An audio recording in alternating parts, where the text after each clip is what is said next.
We are here in the Sheffield Historic District of Lincoln Park, walking up to our newest listing at 2113 Kenmore. This is a beautiful vintage Greystone 3-flat with an amazing coach house. This building has so much history, and we are so excited to share it with you.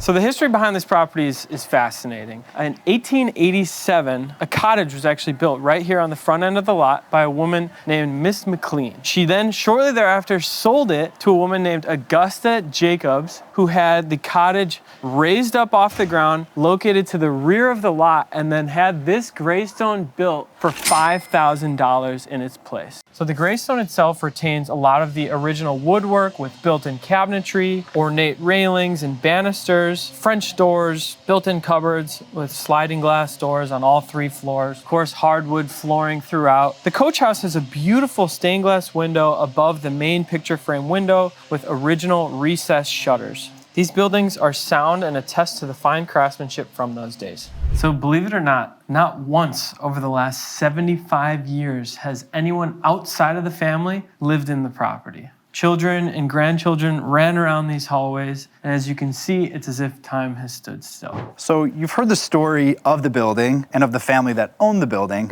but I want to tell you a little bit about how we got this listing. The owners clearly have a deep appreciation for Chicago Greystones, and they typed into YouTube Chicago Greystones, and guess who popped up? The Ben Lawless team. So fast forward a couple of weeks, they reach out to us, and next thing you know, we're sitting in the living room, we're talking about their family, the great history of the block and of the building, and they kind of tasked us with making sure that it gets into the right hands. And clearly as we were talking to the family, they could tell that we too have a deep passion and respect for these type of buildings. So our main objective here is to keep this beautiful building standing so that it doesn't get knocked down like so many of its neighbors have. And in order to do that, we've given this listing as much exposure as possible. We have tapped into our networks of rehabbers and investors and restoration people so that we can get the right people through the door that will take great care of this property. And to pat ourselves on the back a little bit here, we've been able to do this all while being completely off market. So far, we have done this all through social media, unpaid advertising, and we've had close to 10 showings so far just today, and the ink is barely dry on the listing agreement. So if you're a sucker for Greystones, or if you know anybody that is into restoring these types of buildings, please feel free to reach out, and we would love to tour you through the property.